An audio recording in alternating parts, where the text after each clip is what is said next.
Bismillahirrahmanirrahim. Warahmatullahi wabarakatuh. Ibu-ibu jamaah sekalian yang saya banggakan, alhamdulillah pada pagi hari ini Allah izinkan kita bisa berkumpul bertatap muka fi baitin min buyutillah, di salah satu rumahnya Allah, di masjid. Insya Allah pertemuan kita pada hari ini mendapatkan limpahan rahmat kasih sayang oleh Allah Subhanahu wa Ta'ala. Salawat salam kita sampaikan kepada baginda kita Nabi besar Muhammad Sallallahu Alaihi Wasallam. Terima kasih kepada pengatur acara, terima kasih kepada keluarga besar, sahabat kajian dasar Islam intensif yang sudah mengajak saya silaturahim, kepada ibu-ibu yang hadir di sini. Ibu sama saya udah pernah ketemu belum sebelumnya? Udah kenal? Alhamdulillah. Tadi nonton pagi-pagi. Iya. Kok bajunya beda Ustazah? Karena abis live langsung tapping lagi, beda baju. Tapi abis tapping jam 8 langsung saya kesini. Jadi mohon maaf agak sedikit terlambat karena di Trans TV saya jam 8. Nanti dari sini balik lagi ke sana karena siang ada acara lagi Trans TV. Tapi saya gembira. Saya senang pada hari ini bisa bertemu dengan calon bidadari syurga. Kelihatan kok ini potongannya ada, tinggal dijahit aja. Ibu sehat ya? Alhamdulillah. Gimana badannya sehat? Hatinya sehat? Kakinya sehat? Dompetnya sehat? Alhamdulillah. Sehat deh pokoknya ya. Kalau kita duduk di majelis ilmu, insya Allah sehat zohir batin. Ya, kenapa? Karena sumbernya kebahagiaan, sumbernya kesehatan letaknya dalam hati. Makanya bagus temanya sekarang, yaitu terkait dengan menguatkan iman untuk membangun negeri. Wah, berat ini bahasanya nih ya. Baik jamaah sekalian, sebelum saya membahas tentang bagaimana cara menguatkan iman, pertama-tama kita harus bersyukur kepada Allah bahwa kita dipilih oleh Allah orang-orang yang duduk di majelis ilmu. Di tengah kesibukan kita ini, banyak orang yang tidak memikirkan hal-hal penting dalam kajian-kajian ilmu. Padahal yang bikin hidup kita sukses dunia dan akhirat adalah ketika kita hadir ke majelis ilmu, kajian-kajian semacam ini. Pernah dikatakan oleh baginda Rasulullah SAW, kata baginda Rasul, majtama qaumun fi baitin min buyutillah yatsluna kitaballah wa yatadarasunahu bainahum. Kata baginda Rasul, tidaklah sekelompok orang berkumpul. Ini kumpul kita ya. Fi baitin min buyutillah, di rumahnya Allah, di masjid Asy-Syarif BSD. Kata Nabi, tidaklah sekelompok orang berkumpul fi baitin min buyutillah, di rumahnya Allah, yatsluna kitaballah, membaca Al-Quran, memuji Allah, kita mentadabburi Al-Quran, yatsluna kitaballah wa yatadarasunahu bainahum, kemudian ada dars, ada belajar, ta'limul muta'allim, belajar mengajar, kecuali mereka pasti akan mendapatkan 4 kemuliaan. Ibu, pagi ini ibu udah mendapatkan 4 kemuliaan karena hadirnya di majelis ilmu, kumpul di majelis ilmu. Apa itu? Yang pertama, nazalat alaihimus sakinah, dapat ketenangan. Sakinah, kita ketemu kalimat sakinah kalau ada orang mau nikah. Selamat ya, mudah-mudahan rumah tangganya sakinah, mawaddah, warahmah. Ada yang namanya ibu sakinah di sini? Nggak ada ya. Tapi mudah-mudahan yang hadir di sini sakinah semuanya. Amin ya rabbal alamin. Tenang. Coba saya mau tanya, ibu duduk di sini seneng nggak hatinya? Saya nggak ngelihat ada yang sedih di sini. Matanya semua gembira. Kayaknya di tasnya 5 juta mah ada itu. Amin ya rabbal alamin. Oh ternyata bukan itu ukurannya. Duit mah nggak banyak, bukan itu ukurannya. Tapi ukurannya adalah Allah berikan hati tenang karena kita duduk di majelis di kajian ilmu. Itu dijanjikan oleh Allah. Nazalat alaihimus sakinah, dapat tenang, dapat damai.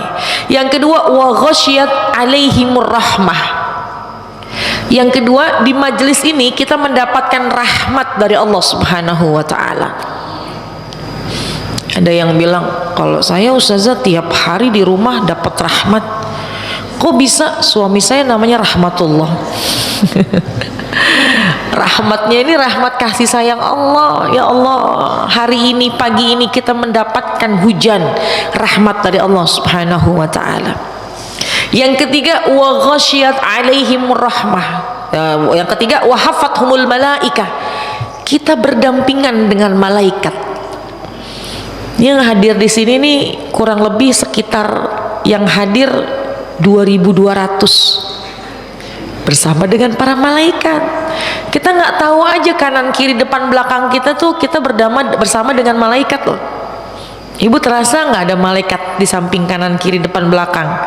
Enggak. Tapi memang tapi malaikatnya adalah malaikat yang selalu beribadah kepada Allah. Senang nggak berdampingan sama malaikat? Senang? Malaikat rahmat atau malaikat Israel? Rahmat dulu ya. Dan memang malaikat rahmat yang bersama kita pada pagi hari ini. Wa hafathumul malaika. Yang istimewa yang nomor 4, wa dzakarahumullahu fi man indah. Allah selalu membangga-banggakan kita di hadapan para malaikat. Allah banggakan kita di hadapan para malaikat. Sampai Allah berkata, ya malaikati, wahai malaikat, coba tuh lihat ibu-ibu yang duduk bersimpuh di Masjid Asy-Syarif, niat mau nuntut ilmu, niat mau ngaji, duduk di kajian. Coba lihatin itu semuanya, mereka tinggalkan, korbankan waktu, tenaga, semuanya cuma pengen duduk di majelis ilmu. Coba, kata Allah, malaikat catetin semua nama-nama yang hadir di majelis itu, jangan ada yang tertinggal. Kata malaikat, semua catat ya Rabb, semua catat, jangan ada yang ketinggalan. Kalau yang duduknya merem matanya gimana? Catat kata Allah. Ada yang duduk ya Rabb, cuma baru sejam udah parkir kanan, parkir kiri. Catat. Ada yang nyender? Oh nggak ada. Catat semuanya, jangan tertinggal. Jadikanlah semua calon penghuni syurgaku. Ini hadisnya masyhur. Ini janji dari baginda Rasulullah SAW. Dan ini juga akan diberikan Allah buat kita semuanya. Orang yang hadir ke majelis ilmu, bersyukurlah, dapat tenang, dapat rahmatnya Allah, berdampingan dengan malaikat rahmat, kemudian Allah janjikan dia akan menjadi penghuni syurga. Amin ya rabbal. Kalau ngomongin keutamaan ilmu mah banyak banget. Man salaka tariqan yaltamisu fihi ilman sahalallahu lahu tariqan ilal jannah. Siapa yang ringankan langkahnya menuju ke majelis ilmu, maka Allah akan mudahkan dirinya dimasukkan ke dalam syurga. Wah, begitu banyaklah kemuliaan-kemuliaan orang yang duduk di majelis ilmu. Dan ternyata di antara kemuliaan, manfaat, fadilah orang duduk di majelis ilmu, di antara begitu banyaknya kemuliaan, yaitu bisa meningkatkan keimanan. Iman akan meningkat dengan hadirnya duduk di majelis ilmu. Iman akan meningkat kalau orang duduk di majelis ilmu. Pernah sahabat bertanya kepada Rasul, ya Rasulullah, Allahumma sholli wa sallim wa barik. Ya, ini kita kalau dengar nama Nabi langsung menjawab ibu ya, Allahumma sholli wa sallim wa barik alaihi, supaya kelak nanti kita akan mendapatkan syafaat dari baginda Rasulullah sallallahu alaihi wasallam. Sahabat pernah bertanya, ya Rasulullah, Allahumma sholli wa sallim wa barik alaihi, iman itu di mana letaknya? Iman itu di mana sih? Sehingga orang bisa mengatakan aku beriman kepada Allah. Kemudian kata baginda Rasul, al-imanu hahuna. Iman itu adanya dalam hati. Jadi pentingnya kita nih, kalau kita memang pengen terjaga keimanan kita, maka terpenting adalah jaga hati. Ya, ternyata orang kalau duduk di majelis-majelis kayak begini, insya Allah akan menambah keimanannya. Jamaah sekalian, iman. Ada yang punya pertanyaan. Iman di hati. Lalu bagaimana cara mengimplementasikannya? Bagaimana cara untuk membuktikannya bahwa iman kita ini ada? Nah, baik. Kita skip dulu lanjutannya. Saya ingin menyampaikan, Ibu, kita ini dalam hidup harus punya strata, harus punya tingkatan. Apa tingkatannya? Kayak orang sekolah punya tingkatan TK, SD, SMP, SMA. Ini kita nih kalau hidup di sini juga harus punya strata dalam beragama. Dalam beragama kita harus punya strata. Apa strata yang paling dasar? Islam. Kedua, iman. Ketiga, ihsan. Ini stratanya harus ada. Kalau menikah stratanya sakinah, mawaddah, rahmah. Kalau pendidikan SD, SMP, SMA. Tapi sekarang SMP, SMA nggak ada ya. Adanya sekarang kelas 12, kelas 8 gitu ya. Jadi kalau jujur saya kalau ditanya, nak kamu kelas berapa? Kelas 12. Sebentar 6, 7, 8, 9, 10, 11. Oh berarti kamu kelas ini gitu ya. Itu saya. Karena sekarang kan gak ada SMP, gak ada SMA. Kelas berapa? Kelas 8, 6, 7, 8. Oh berarti 2 SMP gitu ya. Masya Allah. Dalam hidup itu ada stratanya, dan kita harus meningkat strata kita dalam hidup beragama. Pertama Islam, kedua iman, ketiga ihsan. Pertanyaan saya, sudahkah kita ada di level yang pertama? Islam sudah, alhamdulillah. Inna dina indallahil Islam. Agama yang benar di sisi Allah adalah agama Islam. Al-Islam, Islam itu ya'lu wa la yu'la alaih. Agama Islam agama yang paling sempurna, agama yang paling tinggi, nggak ada yang lebih tinggi daripada itu. Jadi kita bersyukur kepada Allah, kita sudah menginjakkan kaki di level pertama, yaitu agama Islam, bersyahadat. Ketika lahir memang orang tua sudah Islam diazanin. Kalaupun di tengah jalan kita baru masuk ke dalam Islam, kita bersyahadat, nggak masalah. Yang penting kita sudah menduduki level yang pertama, yaitu Islam. Kalau sudah, maka ini kita sudah punya pondasi. Ya, orang sudah bisa dikatakan muslimah ketika dia sudah bersyahadat, ketika dia sudah memeluk agama Islam. Jangan hanya di situ, naik level kedua, yaitu iman. Iman. Naikkan ke level yang kedua, iman. Nah ini nih, di posisi iman ini nih, kadang-kadang ada yang imannya itu merosot, ada yang imannya tetap, atau ada yang imannya naik terus. Tapi yang namanya manusia itu ya memang ia naik turun. Al-iman, iman kita, imannya manusia yazid wa yankus. Iman kita tuh naik turun. Ada iman yang naik nggak turun-turun. Iman yazid wala yankus, naik imannya nggak turun-turun. Imannya para nabi dan rasul. Iman ada yang punya iman naik terus, nggak turun-turun.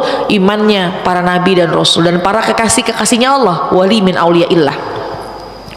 Ada lagi iman la yazid wala yankus, iman nggak naik nggak turun, di situ aja para malaikat.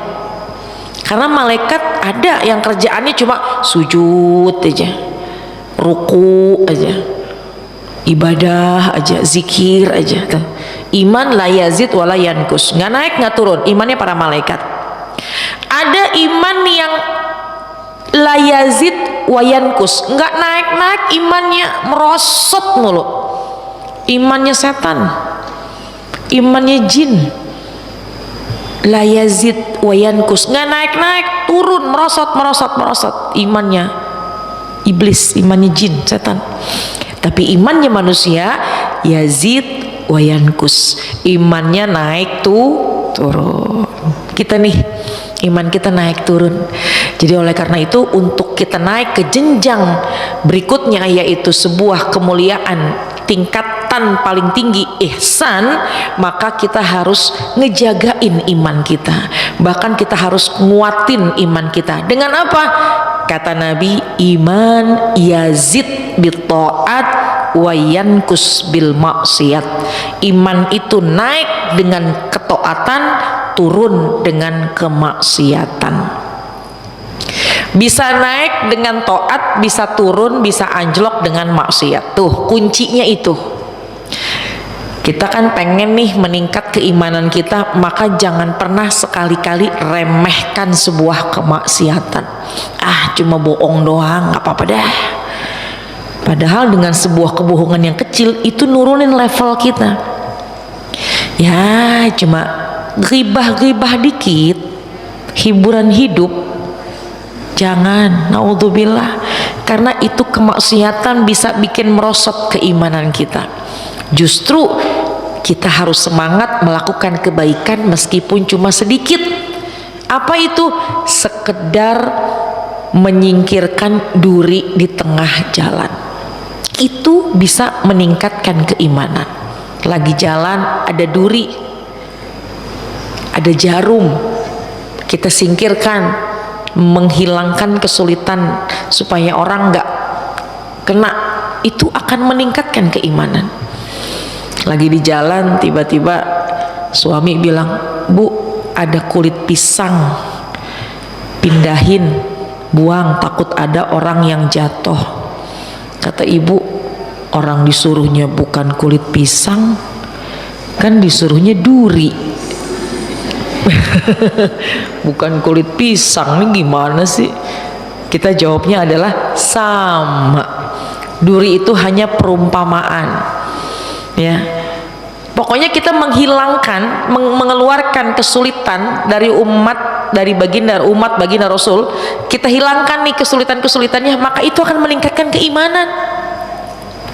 Bu, menghilangkan kesulitan itu akan meningkatkan keimanan. Pokoknya kalau lagi di tengah jalan ada hal-hal yang membahayakan orang lain, ambil, buang. Duri, peniti, jarum, kulit pisang, batu, kerikil, apalagi duit bisa nggak? Bisa nggak membahayakan orang? Ada duit 50.000, kata ibu, nih bahaya nih kalau di tengah jalan nih. Ntar orang bisa ngambil nih, akhirnya dia celaka, dia ngambil harta yang bukan punyanya, bahaya nih. Ambil aja. Nah ini dikemanain? Ke sini? Jangan ya. Tuh ya.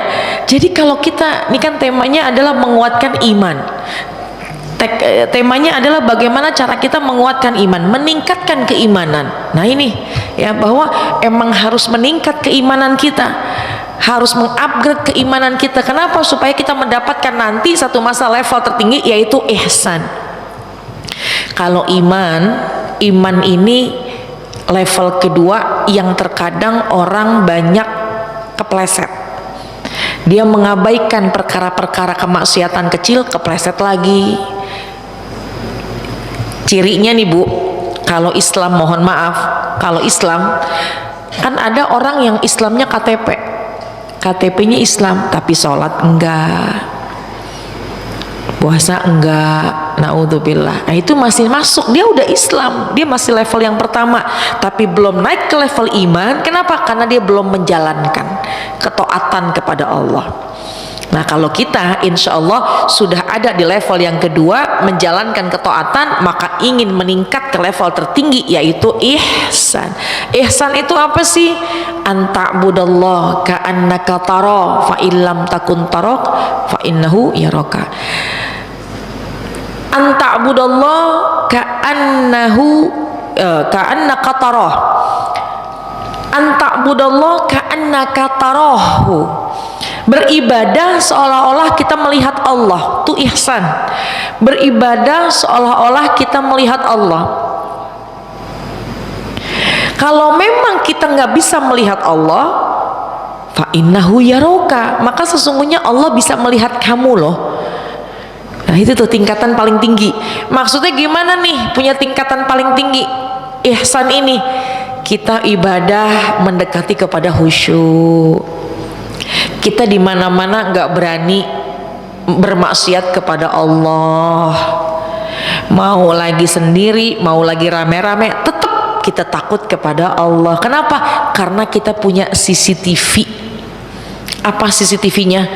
Allah mandangin kita. Coba Bu, misalnya nih di rumah ada orang yang suka nyapu. Kebetulan kita ada di ruang tamu yang kerjanya mau nyapu. Dia tahu kita lagi liatin kira-kira nyapunya bersih nggak? Bersih, karena dia tahu kita liatin. Tapi mungkin kita keluar kota 3 hari, cuma kita pasang CCTV. Kita keluar kota 3 hari, tugas dia nyapu, dia nggak tahu. Dia nggak tahu, dia pikir nggak dilihat aja. Kira-kira nyapunya bersih apa kurang bersih? Kurang bersih, karena merasa bahwa nggak ada yang lihat ini. Bahkan mungkin nggak usah disapu, ntar aja pas mau pulang baru disapu tuh. Inilah kedudukan indah dalam kehidupan kita beragama. Kalau sudah ada tingkatan ihsan paling tinggi, maka insya Allah kita menduduki kesempurnaan. Amin ya rabbal. Masing-masing bisa menilai di mana posisinya. Tapi kebanyakan yang ada di sini insya Allah posisinya minimal ada di tingkatan kedua, yaitu iman. Amin ya rabbal. Islamnya udah, imannya juga udah, tinggal dijaga, tinggal dipelihara, naikin supaya dapat level tertinggi, yaitu ihsan. Kalau udah ihsan, udah ibadah kita nggak akan sia-sia. Kalau kita sudah menduduki nilai ihsan, kalau kita sudah ada pada posisi ihsan, maka insya Allah semua ibadah kita akan menjadi simpenan buat menghadap kepada Allah. Kenapa? Karena kalau udah ihsan, maka kita membayangkan Allah tuh ngelihat kita aja deh, nggak pernah kita mau bermaksiat. Nah jadi oleh karena itu, tapi saya belum naik ke tingkatan ihsan. Saya mau bahas iman dulu, karena iman kita naik turun gitu ya. Nah, terakhir ada tanya jawab ya, bagaimana caranya untuk kita bisa menjaga keimanan kita nih yang naik turun begini? Gimana supaya kita meningkatkan keimanan untuk kita menjadi orang yang sukses dunia dan akhirat? Yang pertama tadi udah saya bahas di awal, sering duduk di majelis ilmu. Udah, perluin aja majelis ilmu.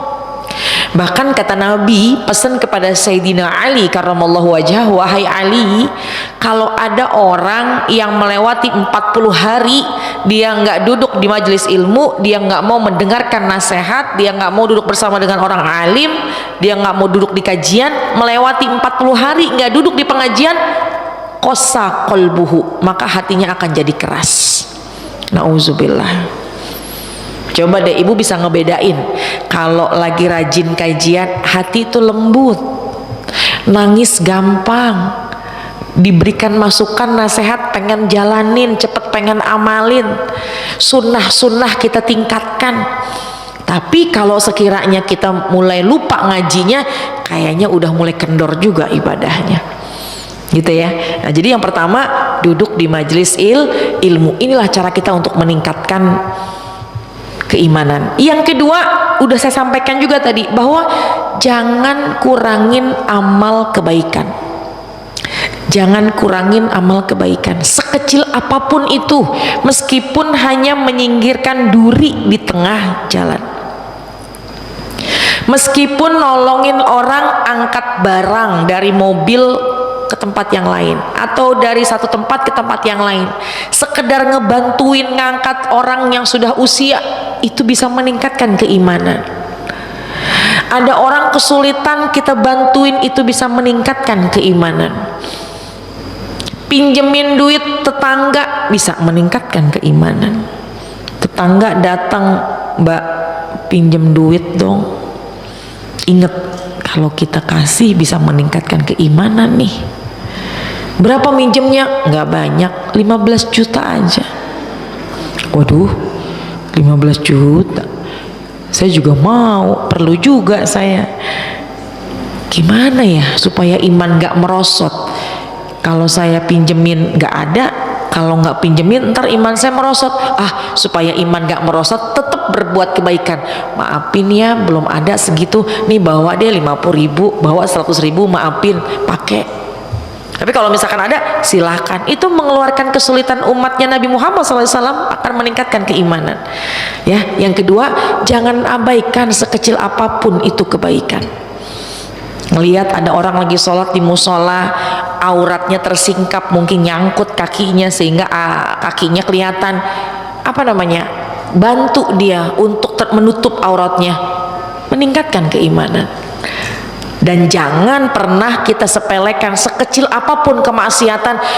Cuma bohong, cuma ghibah, cuma namimah, cuma na'udzubillah. Jadi kita niatkan yang kedua, Bu, yang kedua, jangan abaikan sekecil apapun itu kebaikan, dan jangan sepelekan sekecil apapun itu kemaksiatan. Karena iman bisa meningkat dengan ketaatan, dan iman bisa meningkat dengan ketaatan, bisa berkurang dengan kemaksiatan. Yang ketiga, gimana cara buat meningkatkan iman supaya iman kita mantap? Tadi kan perbuat kebaikan. Yang ketiga, tingkatkan keimanan dengan mengerjakan amalan-amalan sunnah. Karena iman itu, nih ya, iman itu ketika naik turun, ketika berpindah, iman naik turun, itu yang naik turun bukan imannya. Gambarkan ada sebuah tempat, ya, gambarkan ada sebuah tempat, ini misalkan tempat ya, gambarkan bahwa imannya ada di situ, nggak kemana-mana. Imannya, kita beriman kepada Allah, beriman kepada hari akhir, beriman kepada baginda, beriman kepada qada dan qadar, beriman kepada ketentuan Allah, ya, itu ada keimanan dasar. Cuma yang bikin naik turun bukan imannya. Imannya nggak kemana-mana, imannya di situ aja. Cuma yang bikin naik turun adalah batasannya. Kayak kulit bawang. Pertanyaan saya nih, kulit bawang kan tipis banget, kalau ditusuk jarum kena nggak? Gambarannya tipis banget. Saya alihkan, jangan kulit bawang. Kayaknya yang hadir di sini nggak pernah masak kayaknya nih. Masak dong. Baik, saya ulang. Gambarkan tubuh seseorang lagi berada di musim dingin. Gambaran musim dingin itu adalah berbagai macam ujian. Ada orang yang pakai mantelnya, baju dinginnya tipis, maka tipis bajunya. Badannya ada, bajunya tipis, angin bisa masuk nggak? Mudah masuk nggak ke dalam tubuhnya? Mudah, dia tetap masih kedinginan. Tapi kalau ada orang di musim dingin, di tempat yang dingin, dia pakai mantelnya tebel, dia pakai baju dinginnya tebel, udah pakai daleman, udah pakai long john, udah pakai kaos, udah pakai jaket, tambahin overcoat, pakai shawl lagi, tebel, maka dia akan kurang menerima dingin. Itu gambarannya. Jadi sekali lagi mohon maaf, iman itu nggak kemana-mana, iman itu di sini. Tapi yang membedakannya, naik turunnya itu bukan si iman nih, bukan iman yang naik turun, tapi yang naik turun adalah batasannya. Bagaimana cara bikin batasan iman kita tebel? Kerjakan amal-amal sunnah. Kalau misalnya kita beribadah sunnah kita kerjakan, maka yang tadi tipis imannya akan tebel. Tapi kalau ibadah sunnahnya kita males kita kerjain, dia akan semakin tipis, dia akan semakin kecil. Jadi bisa dibayangkan kalau ada ibu sering pakai kalimat, imannya tipis banget. Kenapa? Karena mudah diberikan suntikan-suntikan yang gak baik. Tapi kalau ada imannya mah tebel, orang lain puasa dia nggak terganggu, dia tetap semangat puasanya contoh, maka ketebalan itulah yang mempengaruhi. Ini paham sampai sini ya, bahwa iman itu nggak berubah, iman itu ada, cuma yang membedakan, yang naik turunnya adalah batasannya. Kalau kita pengen iman meningkat, maka kerjakan amalan-amalan Ini iman nih, gimana sih mengerjakan amalan sunnah?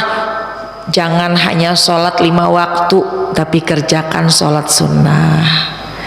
Jangan hanya mengerjakan subuh, zuhur, asar, maghrib, isya, tapi kerjakan qobliyah, ba'diyah, kerjakan duha, kerjakan tahajud, kerjakan witir, kerjakan sholat-sholat sunnah mutlak lainnya.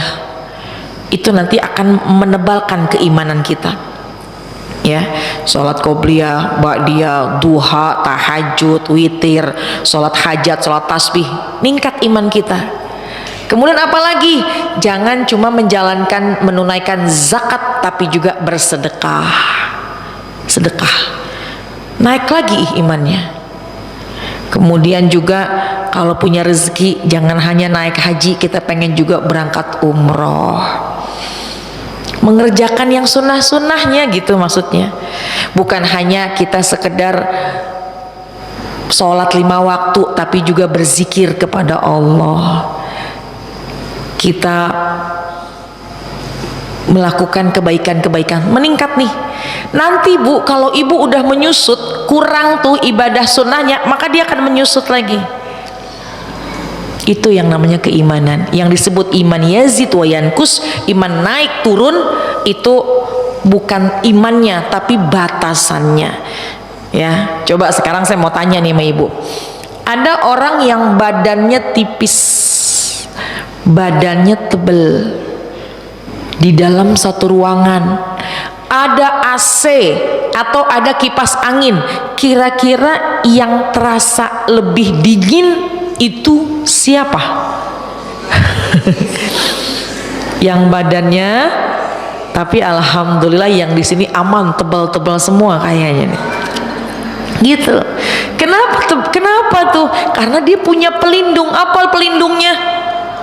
Lemak ya. Itu gambarannya ya.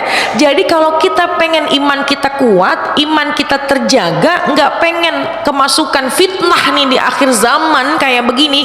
Negara udah begitu banyak fitnahnya, dari handphone, media sosial, dari YouTube, dari Facebook. Imannya ini bisa hal itu bisa mempengaruhi iman kita. Maka perhatikan batasan ketebalan iman kita dengan meningkatkan amalan-amalan sunnah, insya. Yang terakhir, yang keempat, bagaimana supaya iman kita terjaga, meningkat iman kita? Yang keempat adalah berdoa kepada Allah. Berdoa kepada Allah. Baik. Oh, ya. Biasanya pertanyaan banyak nanti tuh berkembangnya, disesuaikan. Baik. Yang keempat apa? Berdoa kepada Allah. Baik, saya tambahin 5 nanti. Yang keempat, berdoa kepada Allah. Bu, berdoa. Kita nih, hati kita punya Allah, iman kita itu digenggam oleh Allah, maka kita sudah ikhtiar. Yang pertama tadi udah sering duduk di pengajian, udah selalu mengerjakan kebaikan-kebaikan meskipun sedikit-sedikit, ringan, nggak mau berani melakukan kemaksiatan. Kemudian yang keempat, kita sudah mengerjakan amalan-amalan yang sunnah. Yang selanjutnya kita minta sama Allah, berdoa. Apa doanya?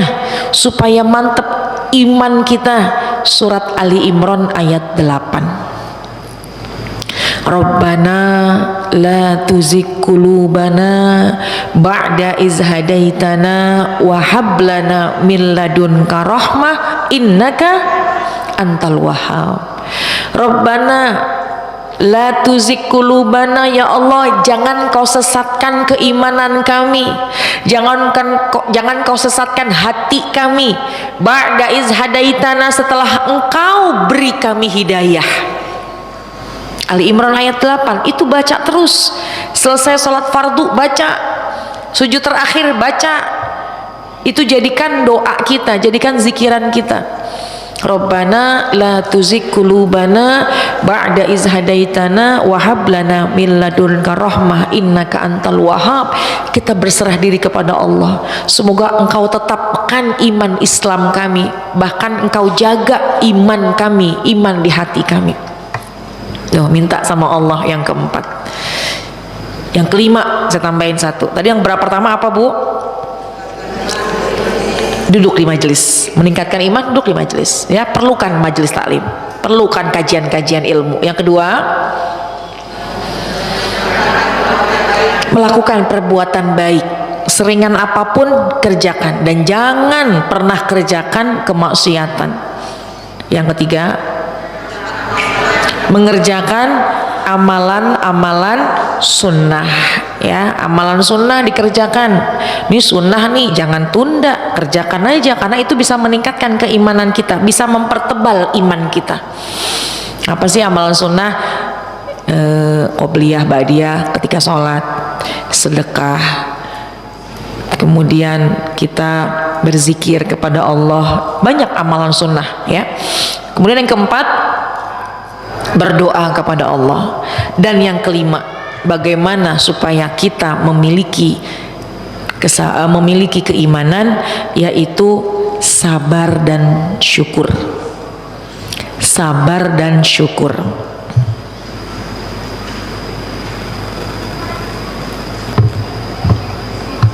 Apalagi temanya menguatkan iman untuk membangun negeri. Udah nggak ada yang paling indah selain yang kelima tadi juga, semuanya ya. Yang kelima tadi, sabar dan syukur. Kenapa begitu? Karena kata Nabi, al-imanu nisfani, iman itu terbagi dua, fanisfun fi syukri wa nisfun fi sobri. Iman kebagi dua, iman terbagi dua, yang satu syukur, yang satu sabar. Jadi nggak bisa orang syukur aja tapi ketika diuji dia kalah, atau sabar aja nggak pernah mau bersyukur. Ternyata kesempurnaan iman apabila dia punya dua sifat yang mulia, yaitu syukur dan sabar. Dan tema sekarang menguatkan iman untuk membangun negeri. Ternyata di akhir zaman kayak begini nggak ada yang lebih indah. Jangan pernah kita tinggalkan syukur dan sabar. Kan hidup tuh kayak roda berputar kan, kadang di atas, kadang di bawah. Cuma pertanyaan saya, Ibu angkat tangan di sini. Siapa orang yang di dalam hidupnya tidak diuji? Angkat tangan. Nggak ada ya, nggak ada, termasuk saya. Kita semua nggak ada di muka bumi ini orang yang nggak diuji. Pertanyaan kedua, kira-kira ujian itu berhenti kapan? Ketika meninggal, udah tuh nggak ada ujian. Emang kalau di alam kubur kagak diuji? Diuji lagi. Man rabbuka wa man nabiyuka wa madinuka. Fitnah kubur lebih dahsyat lagi. Oh, ketika hari pembangkitan di alam mahsyar diuji nggak? Lebih diuji lagi. Jadi ternyata ujian di dunia itu nggak ada apa-apanya dibanding ujian hari akhirat. Tapi kalau kita kuat dengan syukur, kalau kita kuat dengan sabar, imannya terjaga, imannya sempurna, iman ini yang bikin kita membawa ke surga. Latihan kita bersabar dengan ujian macam-macam. Gak diuji dari suami, ujian dari anak. Gak diuji dari anak, diuji dari harta. Gak diuji dari keluarga, gak diuji dari suami, gak diuji dari anak, diuji dari mertua. Mertua baik kok, suami baik. Ipar ini luar biasa. Ya, banyak curhatan ke saya, Ustazah, saya udah baik sama ipar saya, Ustazah. Saya udah beliin apa yang dia mau. Saya udah memberikan hadiah tiap bulan. Kok ya masih diomongin aja? Ujian, ya. Nah, jadi kuncinya nih Bu, yang kelima, kesempurnaan iman kita apabila hidup kita bawa selalu bersyukur dan bersabar. Kalau kita punya syukur, apapun yang Allah berikan kepada kita akan menjadi orang yang qanaah, terima. Tapi kalau kita kurang syukurnya, naudzubillah min dzalik, la in syakartum la azidannakum wa in kafartum inna adzabi lasyadid. Kalau bersyukur bakal ditambah, kalau kufur siksa Allah amat sangat kejam. Naudzubillah. Dan juga bukan hanya bersyukur tapi kita bersabar, Bu.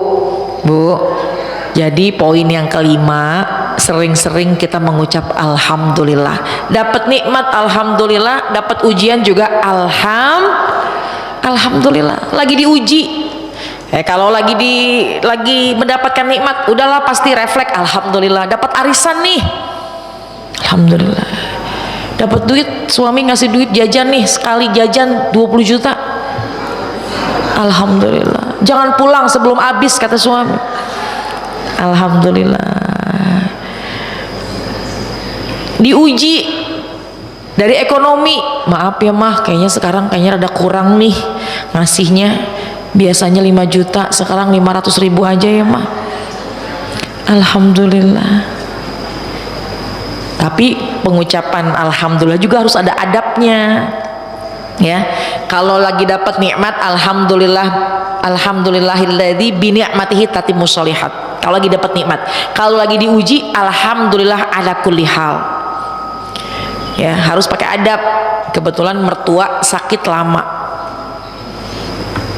kemudian mertua sakit lama, kita di rumah, suami nelfon, mama nangis-nangis. Kenapa Pak? Ibu mah, iya kenapa ibu? Meninggal mah, udah lama sakit kan, meninggal. Kita ingat kajian ini, alhamdulillah. Kata suami, maksudnya gimana nih? Kamu kayaknya doain banget ibu saya meninggal gitu ya. Nah, pakai adab. Maksudnya gimana? Ya kalaupun kita kan di manusia ini hukum sosial ada. Jadi kalau kita mendapatkan nikmat, refleks mengucap alhamdulillah. Kalaupun diuji, tetap mengucapkan alhamdulillah. Karena ketika orang diuji, Allah menurunkan ujian, Allah pun bareng nurunin ujian dengan nurunin malaikat. Yang malaikat itu tugasnya untuk melihat bagaimana nih hambaku yang lagi diuji. Coba malaikat turun ke dunia, aku uji dia, liatin apa reaksinya ketika aku diuji, apa ucapannya. Kalau seorang hamba diuji, dia tetap mengatakan alhamdulillah ala kulli hal, segala puji bagi Allah, apapun keadaannya aku terima. Dia lapor kepada Allah, itu malaikat lapor kepada Allah, ya Rob, wahai Tuhan, wahai Allah. Ketika dia diuji, ternyata dia tetap mengucapkan alhamdulillah ala kulli hal. Lalu apa tugas selanjutnya untukku ya Rob, kata malaikat.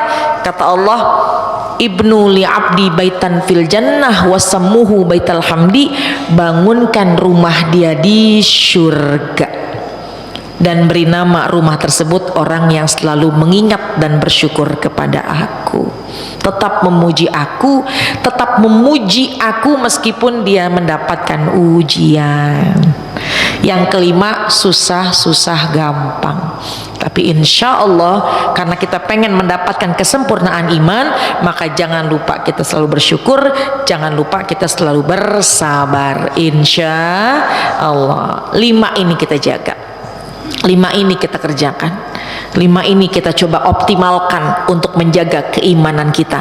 Kalau kita sudah kerjakan yang 5 ini, insya Allah level dalam hidup kita meningkat. Bukan saja kita punya sebuah keimanan, tapi kita meningkat mendapatkan sebuah ihsan. Yang namanya ihsan, insya Allah kita lakukan ibadah itu semua semata-mata ingin dipandang oleh Allah, nggak pengen mendapatkan pujian dari manusia. Karena tujuan ibadah kita adalah ikhlas. Ikhlas akan digapai, ikhlas akan ibu punya kalau ibu sudah pada posisi ihsan. Amin ya Rabbal. Pengen di situ aja, pengen turun atau pengen meningkat?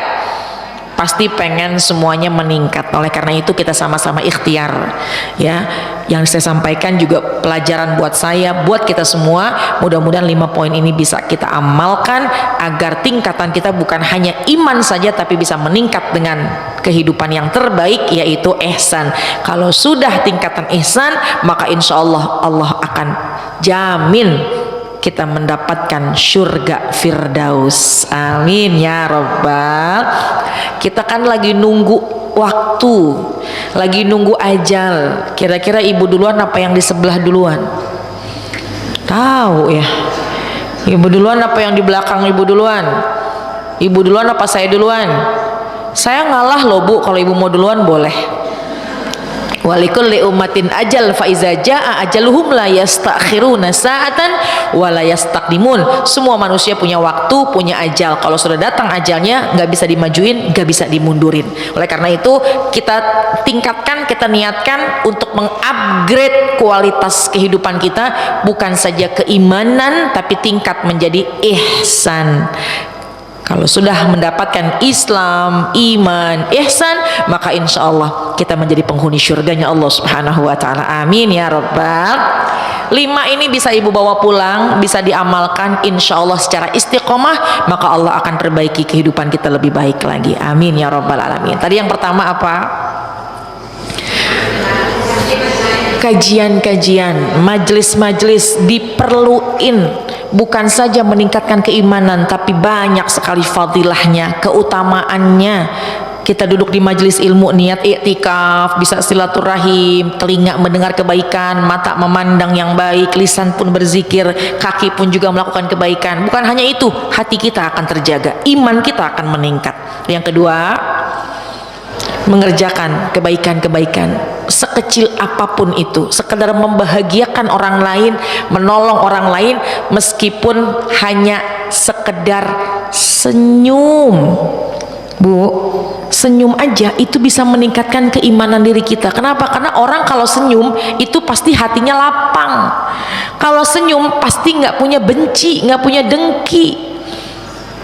Coba deh ibu senyum sekarang, lu kan cakep semuanya ya, dengan senyum. Kenapa? Karena itu ternilai sedekah.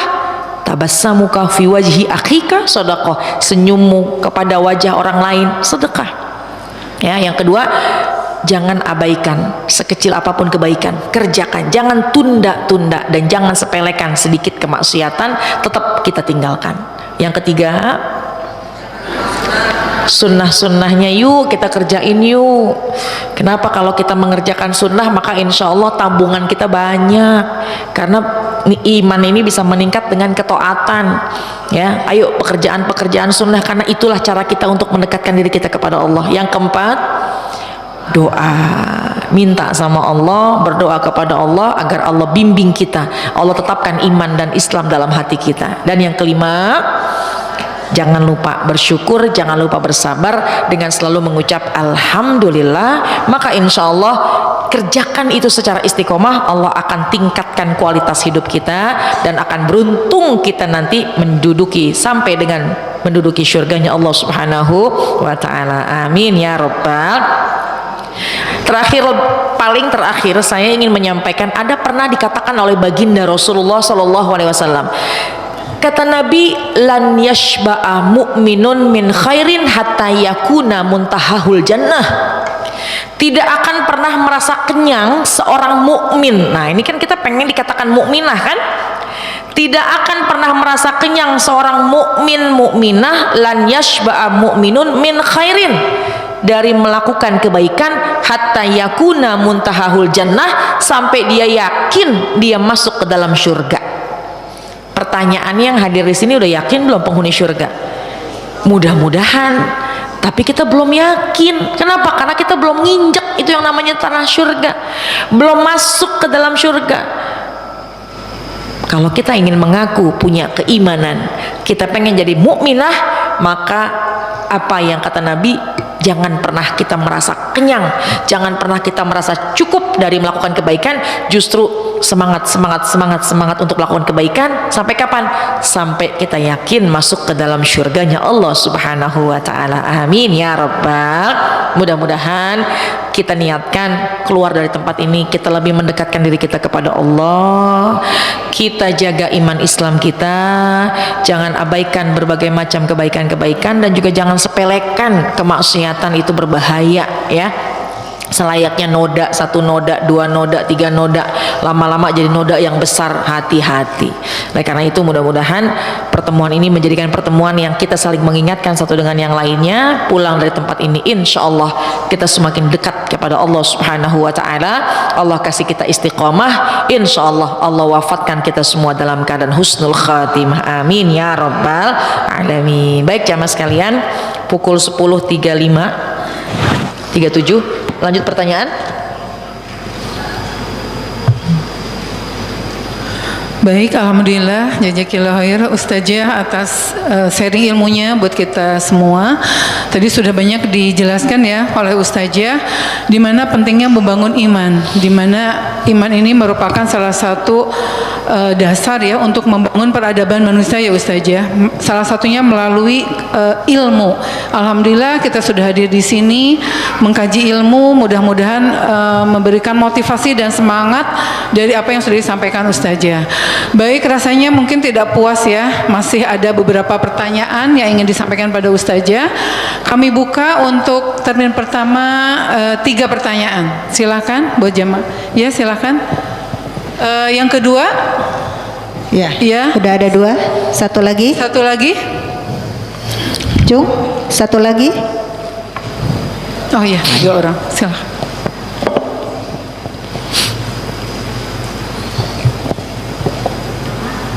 Langsung ya Bu. Sebutkan nama ya. Bismillahirrahmanirrahim. Saya Hesti Ustazah. Assalamualaikum warahmatullahi wabarakatuh. Waalaikumsalam warahmatullahi wabarakatuh.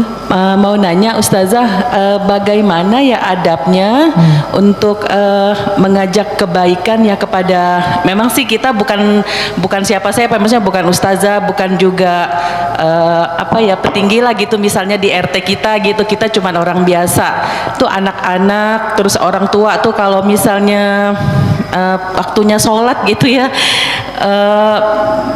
gimana ya nggak bersegera gitu, gimana ya baiknya gitu, sedangkan orang tuanya sendiri aja abai gitu. Takutnya juga kan kesalahan gitu ya.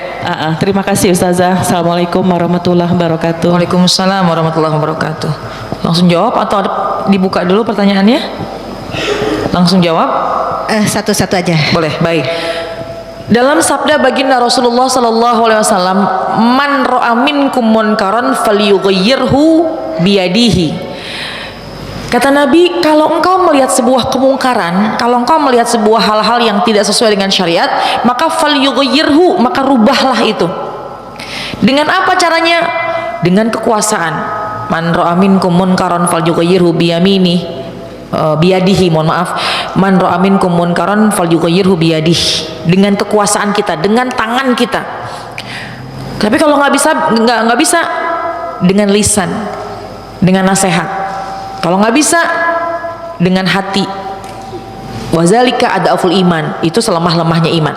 Maksudnya gini, kalau kita melihat ada sesuatu yang tidak sesuai dengan syariat, ini anak kagak sholat, ini anak susah diatur, maka kalau kita mampu dengan kekuasaan kita, kita tegur, kita ubah.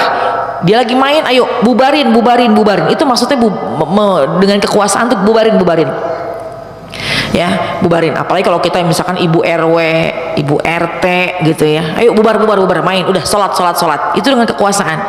Fa'ilam tastati, tapi kalau kita nggak bisa, maka dengan lisan, nasehatin. Nak, ayo nak, udah jangan main nak, ayo sholat, dengan nasihat. Kalaupun nggak bisa dengan lisan kita nggak bisa nih menasehati kayaknya gitu, dengan hati. Maksudnya apa? Benci dengan perbuatannya. Jangan benci anaknya. Aduh, nih anak susah banget dibilangin suruh sholat.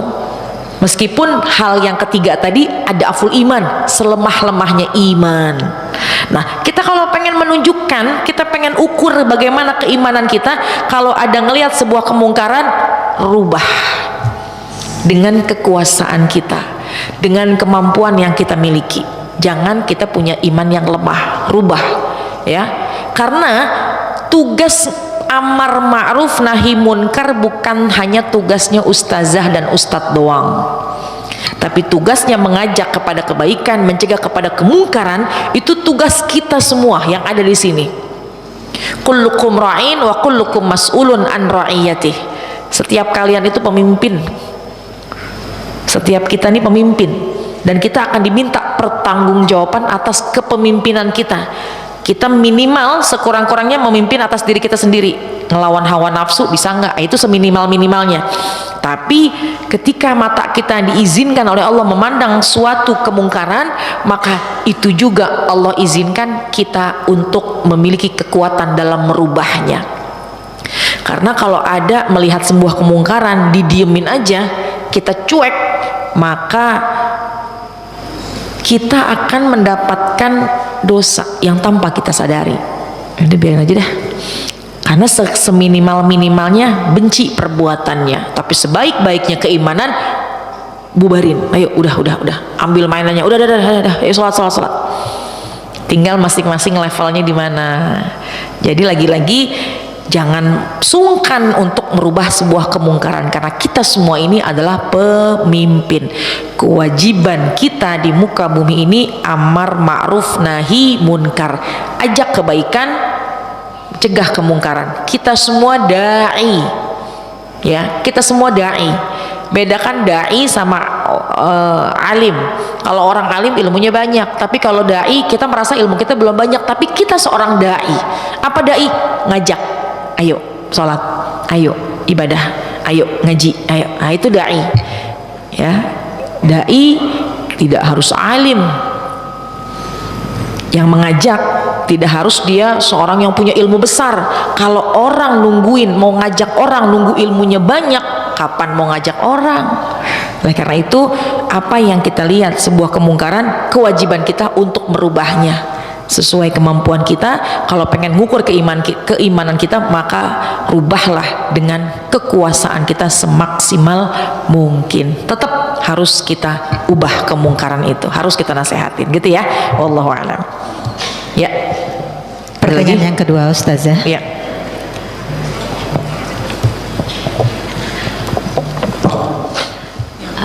Oke. Lanjut ya Ustazah ke pertanyaan yang kedua. Jadi nama saya Assalamualaikum warahmatullahi wabarakatuh. Waalaikumsalam warahmatullahi wabarakatuh. Nama saya Hani.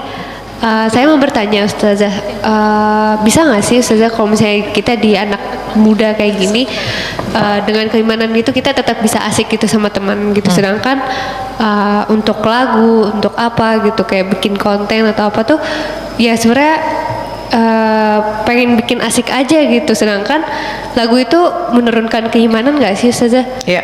Gitu. Pokoknya intinya sih kita dengan keimanan itu kita tetap bisa gaul gak sih Ustazah gitu. Ya.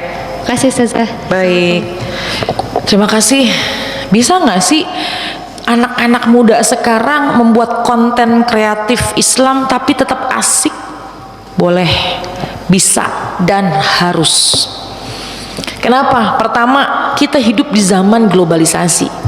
Kita hidup di zaman media sosial. Kalau media sosial tidak kita ramaikan dengan konten-konten syariat, maka nanti yang masuk akan menjerumuskan. Yang masuk yang menjadi pemenang dalam konten-konten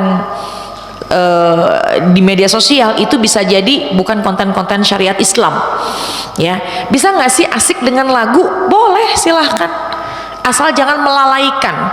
Ya, nah dalam Islam yang dituntun itu hukum dasar.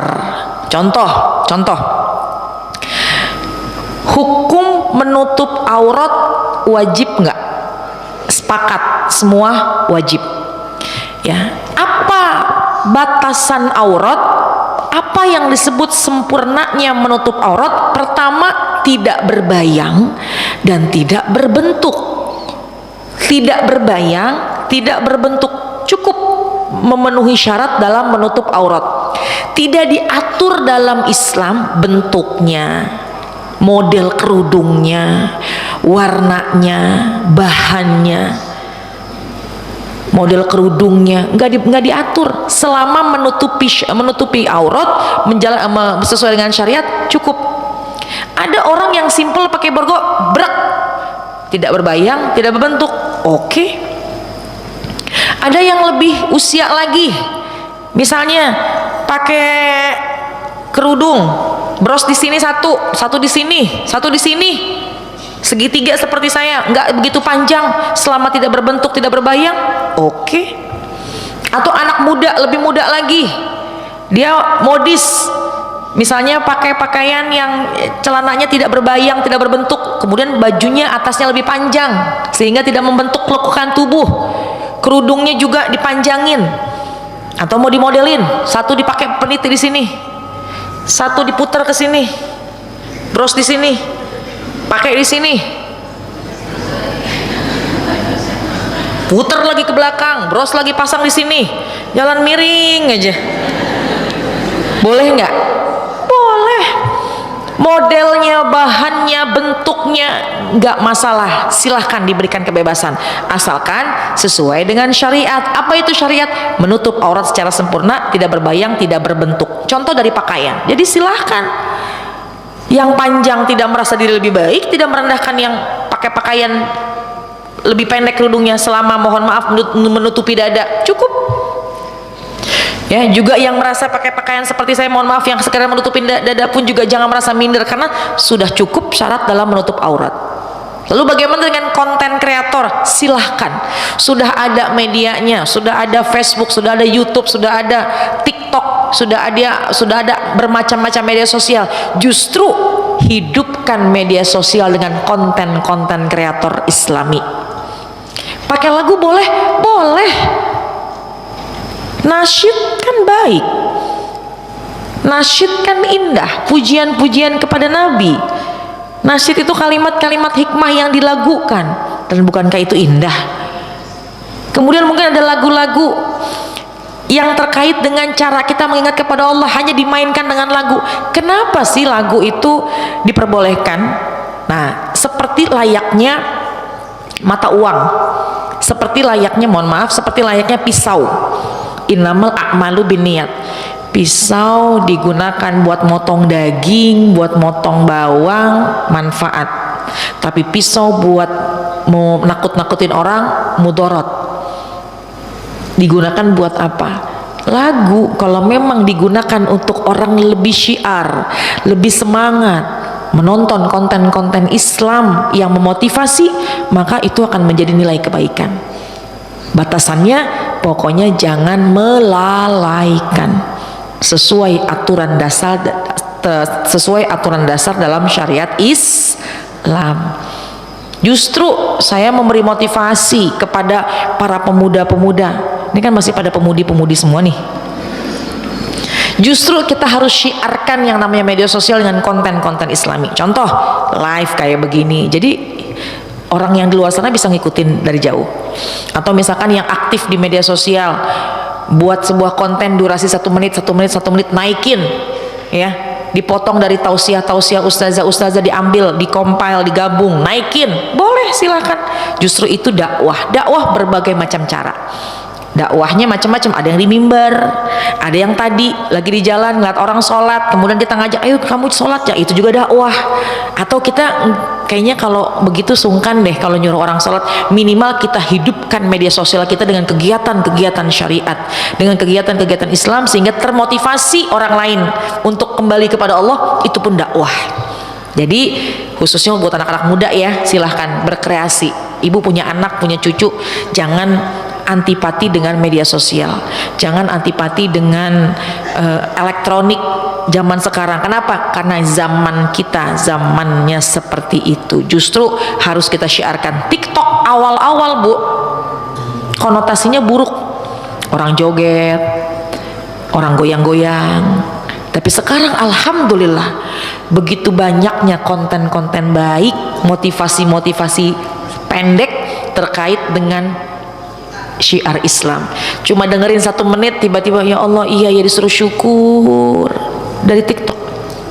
Jadi bukan TikToknya, bukan media sosial, tapi isinya. Oleh karena itu silahkan, justru malah kita harus mensyiarkan konten-konten yang baik di dalam media sosial. Kajian upload, tapi tetap niatnya baik nih, nggak pengen dapat pujian orang. Kenapa? Supaya kita syiarkan bahwa Islam ini maju, Islam ini berkembang pesat, Islam ini hebat. Kita harus bangga menjadi muslimah.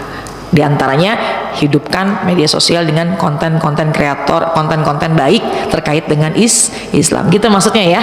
Jadi silahkan berkreasi selama tidak melalaikan, dan apalagi hal tersebut untuk mengundang kebaikan buat orang lain. Kata Nabi, man dalla ala khairin falahu mithlu ajri fa'ilihi. Kita menunjukkan satu kebaikan, diikutin sama orang lain.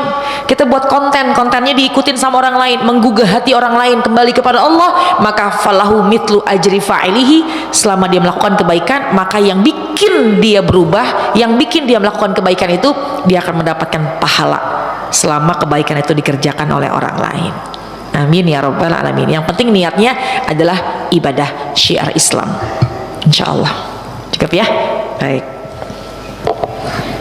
Pertanyaannya satu lagi ya Ustazah. Ya, boleh. Karena selanjutnya akan disusul dengan door prize. Oh Ya. baik. Assalamualaikum warahmatullahi wabarakatuh. Waalaikumsalam warahmatullahi wabarakatuh. Perkenalkan, sama saya Ibu Neti. Ustazah, saya mau tanya, kita kan tinggal di masyarakat yang punya adat istiadat, Ya. punya mitos, punya yang saya tahu itu kan kadang berlawanan. Saya termasuk tenaga kesehatan. Ya. Jadi ada ibu-ibu datang, anaknya berumur 6 bulan, lalu dia bilang anaknya sakit panas gini lah gitu kan. Kalau saya sih menyarankan untuk kita secara tenaga medis gitu ya, berobat. Tapi ibunya bilang gimana ya, kalau beli ada yang nawarin gelang gitu. Kenapa? Karena dia udah ada bukti kalau itu anak temennya bisa sembuh pakai gelang itu yang dulunya panas-panasan. Nah, yang saya tanyain Ustazah, apakah itu termasuk merusak iman kita dan menggugurkan iman kita? Kemudian kan ada yang istilah menggugurkan pahala, ya Ustazah. Misalnya kita seperti tadi melakukan untuk meningkatkan iman, kita kan harus berbuat baik kepada orang misalnya, tapi orang itu setelah kita buat baik, tapi dianya nggak ngerti, nih orang nggak tahu diri istilahnya ya. Lalu kita di dalam hati, ini orang gimana sih, kan apakah itu sudah menggugurkan iman kita juga atau hanya menggugurkan pahala kita? Yang saya tahu sih kalau kita misalnya di belakang ada yang ngomel-ngomel, setelah kita membantu itu pahala kita hilang deh semua gitu. Itu yang saya tanyakan. Yang pertama tadi gimana ya kita sebagai tenaga kesehatan menjelaskan, kadang itu berlawanan banget. Kadang gimana kita perasaan kita tahu ini kayaknya Bu sudah lillahi ta'ala gitu, misalnya mau jelasin Ustaz, itu aja. Assalamualaikum warahmatullahi wabarakatuh. Waalaikumsalam warahmatullahi wabarakatuh. Selama tidak mengkultuskan suatu barang, ya, selama tidak mengkultuskan satu barang itu menjadi sumber solusi, maka dimaaf. Contoh gini, ada satu gelangnya, saya juga bukan dokter, kebetulan yang bertanya dokter. Ada satu gelang yang konon katanya kalau dipakai itu ada magnet untuk bisa melancarkan peredaran darah. Hal semacam itu tujuannya untuk melancarkan peredaran darah. Mungkin ada benarnya, itu silahkan. Tapi kalau sekiranya ini minum obat panas nggak mau, kenapa? Ada gelang, sekali pakai pasti langsung sembuh. Itu yang dikhawatirkan terjerumus kepada sifat syirik. Karena dalam kehidupan harus ada ikhtiar, harus ada doa, kemudian tawakal. Kalau tadi terkait, ini bisa bedakan ya antara seseorang yang mengkultuskan satu barang itu menjadi sumber solusi dan dia tidak butuh Allah, maka ini jelas syirik. Ya, karena tentu kita harus ikhtiar dulu ke dokter dulu, karena dokter yang punya ilmunya. Maka ketika disarankan oleh dokter minum, ya udah minum obatnya karena dokter yang paham obatnya apa. Adapun ikhtiar lainnya misalnya terkait dengan ya udah ikhtiar deh, ada yang mentransfer magnet atau apapun itu yang tidak mengkultuskan, maka silahkan dipergunakan. Kemudian kita berdoa kepada Allah, ya Allah mudah-mudahan diberikan kesembuhan, tinggal tawakal hasilnya, itu sempurna, boleh, nggak masalah. Tapi jangan akhirnya menggunakan sesuatu yang dia menjadikan itu salah satu solusi, hanya itu solusinya. Ini bisa bedakan ya. Ada mungkin satu gelang yang ada apa namanya, ada baca-bacaannya, taruh di leher, kalau pakai ini maka terbebas dari bencana. Nah itu kan udah wilayahnya bukan, seolah-olah kita ini mengkultuskan alat itu menjadi penyelamat buat kita. Itu yang syirik ya. Jadi mengkombinasinya adalah bahwa mungkin tadi yang ada energi magnetnya, atau ada apa namanya, saya tuh di rumah saya, hari-hari saya di mobil, saya tuh pakai minuman ya, minuman yang katanya, baru katanya, dan saya tidak mengkultuskan itu menjadi satu-satunya solusi, air apa ya, hidro, oksigen gitu ya. Jadi katanya itu bisa menambah oksigen di dalam darah misalnya. Itu kan ikhtiar kita, tapi tidak kita menjadikan itu sebuah solusi satu-satunya. Saya nggak perlu dokter, cukup ini aja. Maka itu kan kita juga punya keterbatasan. Jadi ala kulli hal, selama tidak mengkultuskan barang tersebut ya, tidak mengkultuskan barang tersebut, ya silakan ya. Karena mungkin ada energi magnet apa segala macam yang mungkin lebih faham daripada saya, mungkin itu benar adanya, tapi itu hanya bagian dari ikhtiar, tidak masuk ke dalam syirik. Tapi mohon maaf Bu, kalau yang namanya dokter nih, mohon maaf, saya bicara bukan karena di hadapan dokter. Kenapa dokter mahal? Kenapa dokter itu mahal? Karena ilmu kedokteran itu memang harus diperjuangkan. Untuk mendapatkan satu resep, untuk mendapatkan, menentukan suatu ini sakitnya apa, ini obatnya apa, itu dengan ilmu. Kita di dunia ini perlu ikhtiar. Ikhtiar kita apa? Yaitu kita tanya sama yang paham. Hatinya sakit, coba datang ke dokter fisik. Dok, hati saya sakit dok. Di mana sakitnya? Sakitnya tuh di sini dok. Kenapa begitu? Saya ditinggal sama suami saya. Datangnya ke dokter jantung, pasti dikasihnya obat tidur sama obat jantung. Harusnya kalau lagi sakit hatinya datang ke majelis ilmu, disiram ruhaninya, cocok. Ibu sakit gigi, berangkat ke dokter saraf, nggak cocok. Ibu terluka atau lambungnya bermasalah, datang ke ustadz atau ustazah. Ustazah, lambung saya sakit ustazah.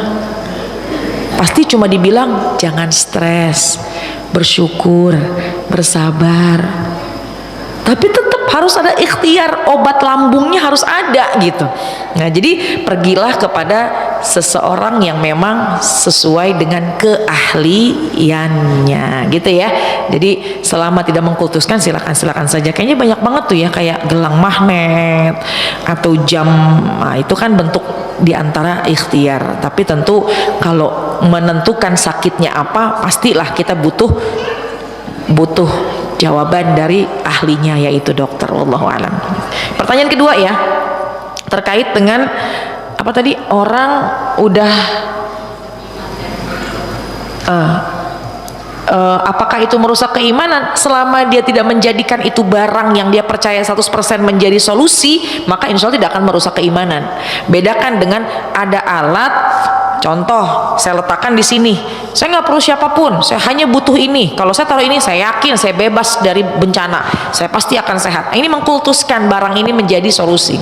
Tapi kalau kita pergi ke dokter juga, kita berdoa kepada Allah, kita ikhtiar, kemudian ini hanya sebuah alat yang tidak kita kultuskan ini menjadi solusi, silahkan pakai. Tapi sekali lagi, jangan kita dalam hati kalau pakai itu bakal selamat, pakai itu bakal yakin sehat, pakai itu menjadi benteng kita. Jangan, itu mendekati kepada syirik. Jangan mempercayai sebuah alat, apalagi alat itu bisa membentengi kita. Tetaplah kita berserah diri kepada Allah. Hati-hati, ya Allah bisa merubah keimanan ya, hati-hati. Kemudian yang pertanyaan terakhir apa tadi ya, bagaimana pertanyaan yang kedua? Kita sudah berusaha berbuat baik kepada orang lain, kita sudah nasehatin, tapi dia begitu aja. Kadang-kadang kesel hati, ya namanya manusiawi, wajar. Tapi dalam Al-Quran surat Al-A'raf, ya, itu Allah perintahkan 3. Yang pertama, khuzil afwa, wa'mur bil urfi wa'arid anil jahilin. Kalau kita sudah memberikan nasihat, kita ingin memberikan masukan, tapi dicuekin, kesel, ya wajar kalau kesel. Atau bahkan sebaliknya, orang berbuat buruk kepada kita, ya, bagaimana harusnya nih dalam hidup ini? Yang pertama, khuzil afwa, jadilah orang yang pemaaf, maafin dulu. Allah yang perintahkan dalam Al-Quran surat Al-A'raf, khuzil afwa, jadilah orang pemaaf. Wa'mur bil urfi, jelasin, sampaikan kepada dia, panggil, kenapa sih kamu begitu? Oh, jahat banget sama saya, kenapa sih kamu begitu, begini, tabayun namanya. Kemudian yang ketiga, wa'arid anil jahilin, kalau memang dia masih begitu juga, belum berubah, ya udah, jangan ikut-ikut jahil, jangan ikut-ikut tindakan dia yang nggak baik. Nah, itu perintah dari Allah. Mudah-mudahan kita menjadi orang yang bijaksana. Amin ya rabbal alamin. Wallahu a'lam. Ya. Alhamdulillah, mungkin cukup satu term aja ya Ustazah, karena masih ada channel lain. Baik, terkait dengan materi, boleh Ustazah kita minta closing 3 menit. Baik. Terkait dengan tema kita, kuatkan iman untuk negeri. Jadi sekarang kan kita tahu sendiri ya kondisi negeri kita seperti apa. Nah, bagaimana kita sebagai insan pribadi di keluarga bisa membangun iman supaya peradaban manusia ini terwujud dari ilmu, iman, dan kemudian jadi beradab, dan kemudian ini bisa bangkit untuk membangun negeri kita. Ya. Silahkan Ustazah. Baik, terima kasih jamaah sekalian. Alhamdulillah temanya sangat bagus ya, karena apapun ujian di luar sana, apapun ujian fitnah di akhir zaman, tidak akan mempengaruhi apabila seseorang memiliki ketebalan iman. Gak usah khawatir kalau memang dia sudah berusaha untuk menjaga keimanannya, karena jujur di akhir zaman semacam ini, itu yang namanya fitnah itu sangat-sangat banyak, ya. Betapa banyak orang tua yang mudah memperkosa anaknya, betapa banyak orang tua yang rela menyakiti anaknya, berapa banyak anak yang mudah menyakiti bahkan membunuh orang tuanya, dan masih banyak lagi fitnah-fitnah di akhir zaman. Itu apa sebabnya? Karena lemahnya iman, lemahnya sebuah keimanan. Tontonan sudah menjadi sebuah hal yang kayaknya itu bukan tontonan yang baik, tapi selama kita punya dasar keimanan, itu akan menjadi penyelamat buat kita, akan menjadi benteng buat kita. Oleh karena itu, berapapun usia kita, berapa banyaknya anak kita, siapa anak-anak kita, berapa usianya mereka, tanamkan dalam jiwa mereka pertama ilmu agama. Ilmu agama inilah yang akan menuntun mereka pada jalan yang benar. Ad-dinu nasihat. Ketika dia menjalankan sebuah agama, maka dia sedang mendapati sebuah nasihat-nasihat dalam kehidupannya, ya. Yang pertama ilmu. Orang yang melakukan kezoliman, orang yang melakukan hal-hal bodoh, itu adalah sebuah perkara yang sangat buruk. Kenapa bisa terjadi? Karena memang minimnya pengetahuan ilmu agama. Kul hal yastawil ladzina ya'lamuna wal ladzina la ya'lamun. Sama enggak sih orang yang punya ilmu sama orang yang enggak punya ilmu? Tentu berbeda. Dari menghadapi solusi, dari menghadapi masalah, menentukan solusi, bicara, ucapan, pakaian, semua berbeda. Oleh karena itu pentingnya dalam kehidupan kita ilmu agama. Penting. Carinya di mana? Di pengajian, ya. Kemudian yang kedua, iman. Iman ini harus kita jaga.